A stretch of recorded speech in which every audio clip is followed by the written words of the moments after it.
Si aceptamos el hecho de que somos seres conformados de espíritu, alma y cuerpo, entonces es lógico pensar que cada parte de nosotros está inevitablemente conectada a las otras dos. Por ejemplo, nuestro estado físico influye en nuestro estado de ánimo, pero también a la inversa, nuestro estado de ánimo tiene la capacidad de impactar objetivamente el funcionamiento de nuestro cuerpo físico. Me gusta la traducción PDT de Proverbios 18:14, que dice: el ánimo ayuda a sanar al enfermo, pero ¿qué esperanza tiene el que pierde el ánimo? Si alguien pierde totalmente la motivación para seguir viviendo, su cuerpo tarde o temprano encontrará la forma de enfermarse. Cuando pensamos en la enfermedad como un fenómeno solamente físico, estamos obviando dos factores importantes: el factor psicológico o del alma y el factor espiritual. Lo más común en el mundo moderno es que lleguemos a relacionar el factor emocional, pero perdamos de vista el factor espiritual. Una perspectiva bíblica de la enfermedad. En una ocasión Jesús dijo: no es lo que entra por la boca lo que contamina al hombre, sino lo que sale de la boca, eso es lo que contamina. Porque todo lo que entra en la boca va al estómago y luego se elimina, pero lo que sale de la boca proviene del corazón. Porque del corazón provienen malos pensamientos, homicidios, adulterios, fornicaciones, robos, falsos testimonios y calumnias. Estas cosas son las que contaminan al hombre. Mateo 15, del 10 al 20.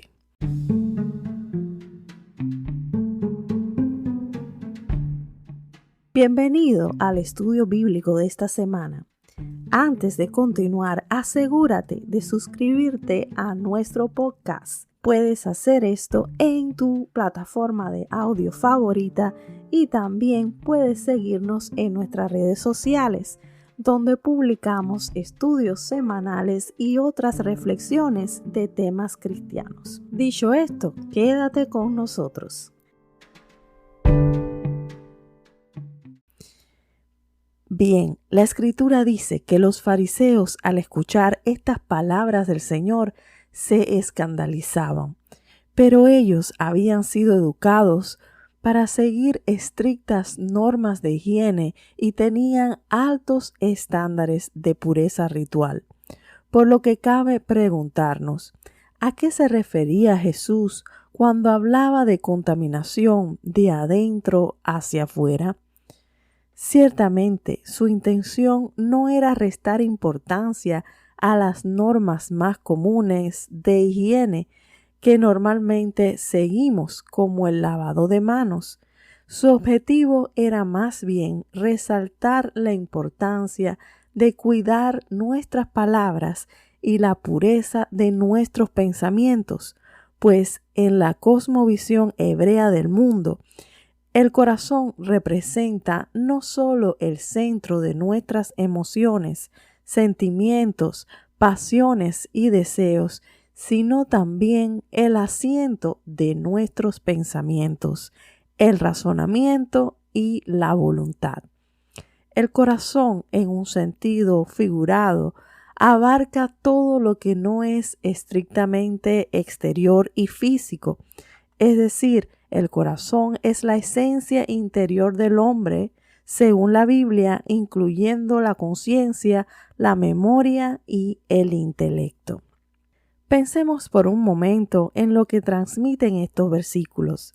Jesús dijo que podemos contaminarnos con las palabras que salen de nuestra boca, pues ellas reflejan la condición de nuestro corazón. Algunos dirán que Jesús se refiere aquí a una contaminación en el sentido estrictamente espiritual.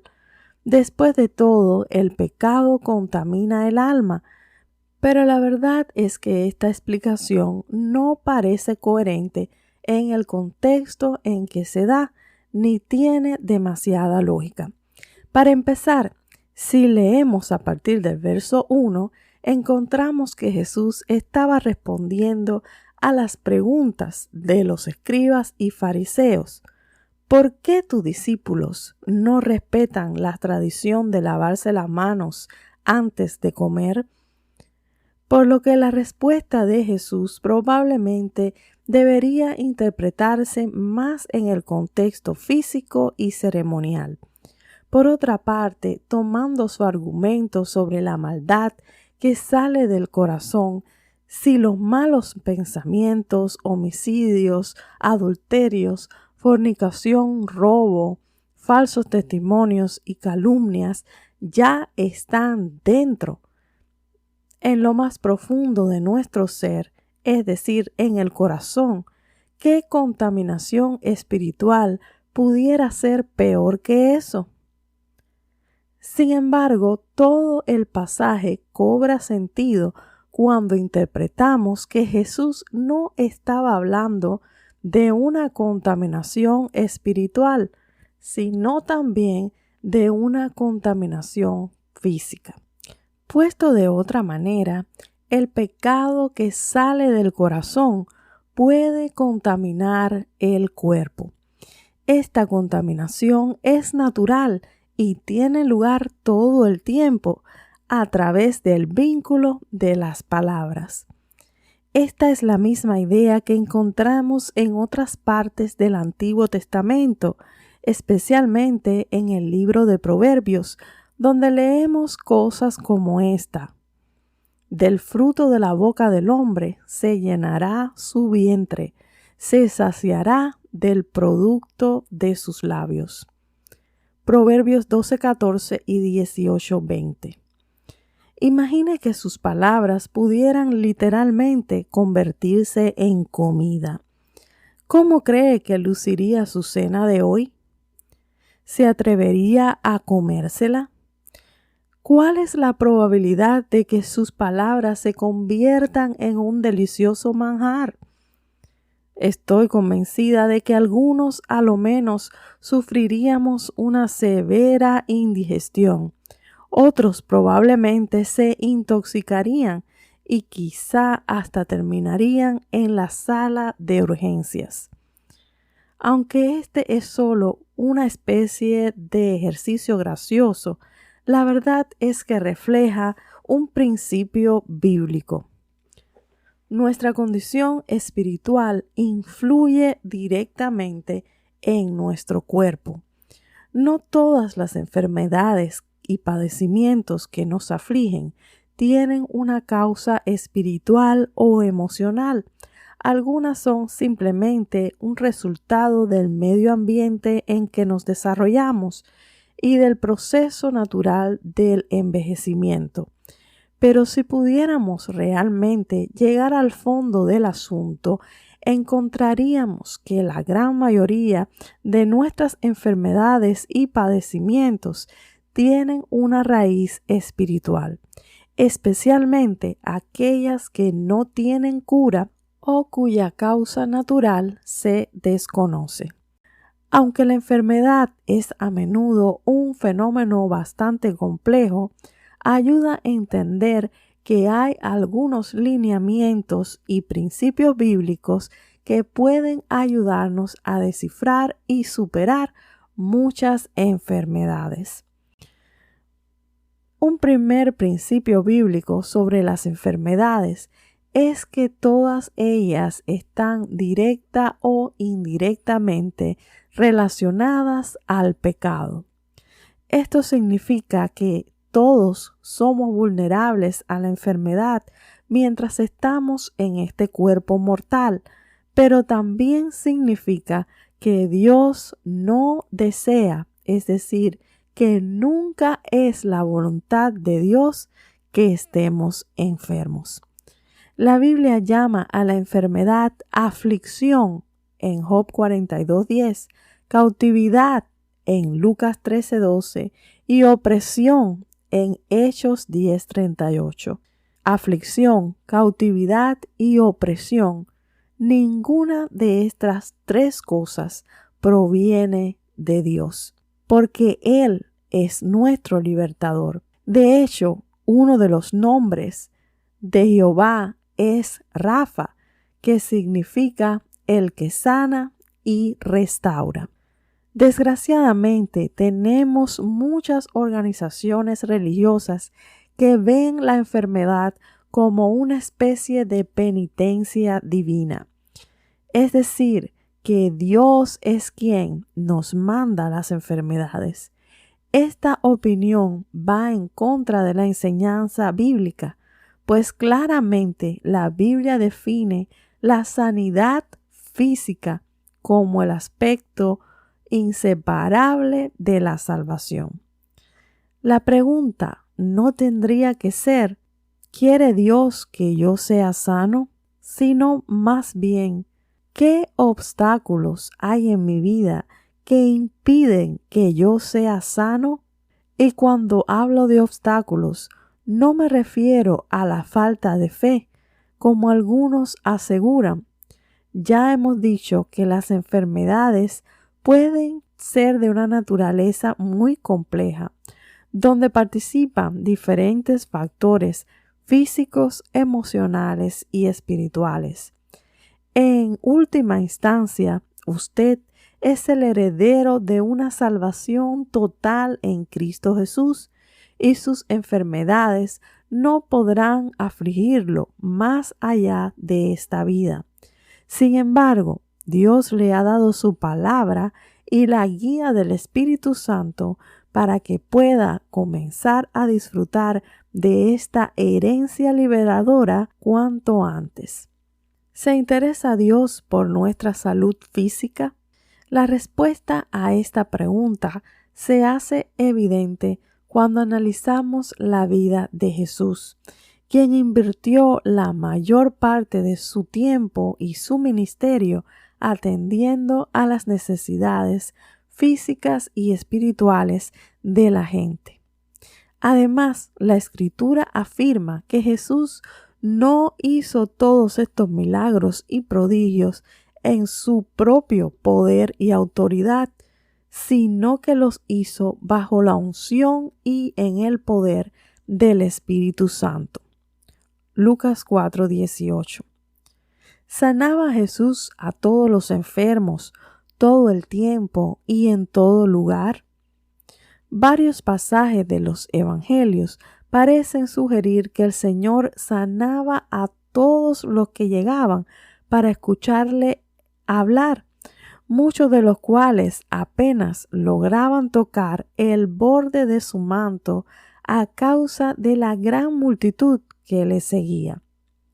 No hay duda de que debió ser extenuante para él, por lo que me atrevería a decir lo que también leemos en los evangelios, que Jesús tuvo que organizarse y emplear algunas estrategias prácticas como la de cruzar el mar de Galilea o enseñar desde una barca para lograr separarse temporalmente al menos de la gente y mantener un balance entre su ministerio público y su vida de oración, e inclusive para sacar algún tiempo a solas con sus discípulos. En lugar de pensar en Jesús como un sanador compulsivo, una especie de genio de la lámpara, deberíamos pensar en él como alguien que se dejaba guiar por el Espíritu Santo, sobre todo acerca de cómo, cuándo y dónde ministrar sanidad. Por ejemplo, en el Evangelio de Lucas, capítulo 5, verso 17, se nos dice que un día que él estaba enseñando, estaban allí sentados algunos fariseos y maestros de la ley que habían venido de todas las aldeas de Galilea y Judea y de Jerusalén, y el poder del Señor estaba con él para sanar. Al mismo tiempo, leemos en Marcos 6:16 que cuando Jesús vino a Nazaret, el pueblo donde se había criado, debido a la incredulidad de ellos, no pudo hacer ningún milagro allí, excepto por algunos pocos enfermos a quienes sanó. Estos dos pasajes de la Escritura indican que Jesús no iba sanando automáticamente a todos los que encontraba, sino que Él operaba a través de una estrecha conexión con el Espíritu Santo. A medida que recibía discernimiento espiritual y palabra de ciencia para lidiar con cada caso en particular. Es por esta razón que en una ocasión Él perdona los pecados de un paralítico y en otra ocasión echa fuera a un demonio de un lunático.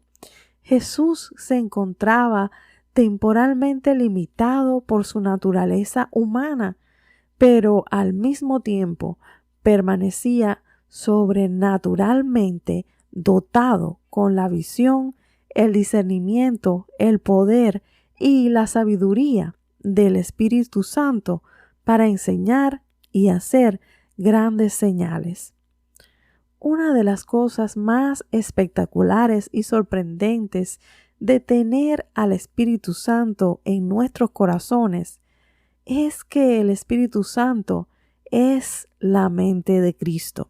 Esto lo leemos en 1 Corintios 2:16 y a través del Espíritu Santo tenemos acceso a los pensamientos de Dios, como dice 1 Corintios 2 del 10 al 11.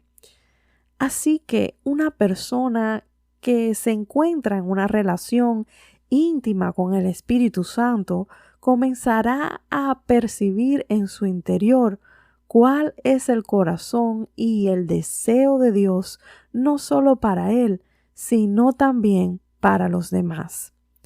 Igualmente, una vez ejercitado, usted podrá mirar a alguien y discernir qué es lo que anda mal con esa persona y cuál es la intención del Espíritu Santo al respecto de ella.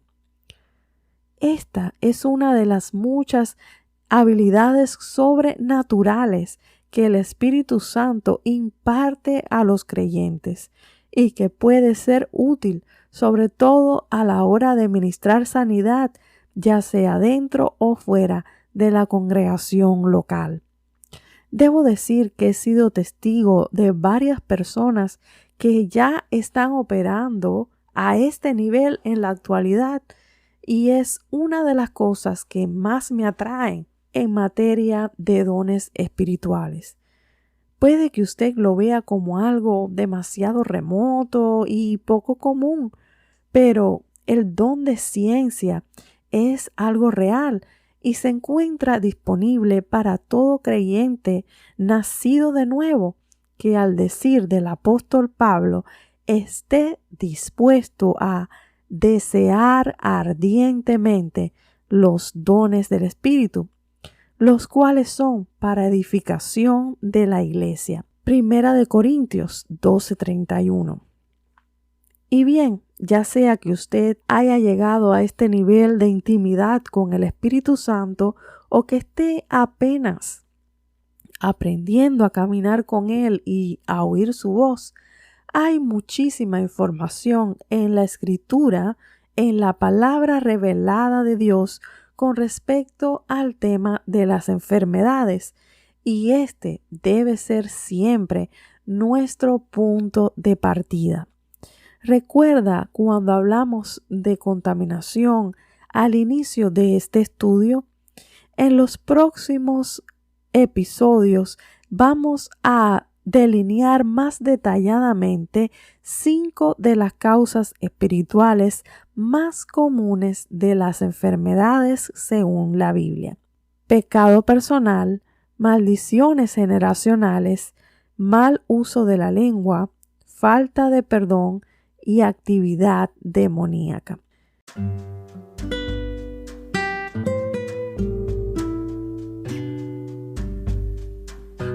La enfermedad es una consecuencia de la iniquidad.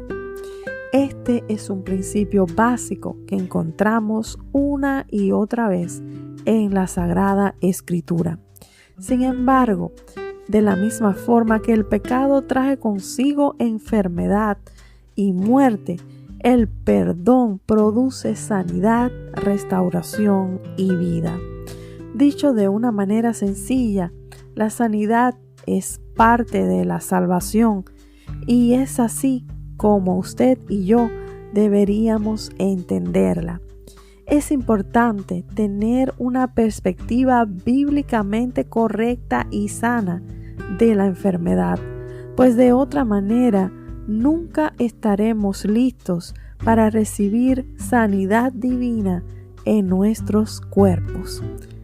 Alguien dijo: si no puedo creer que Dios puede y quiere sanar mi cuerpo, ¿cómo podría confiarle mi alma?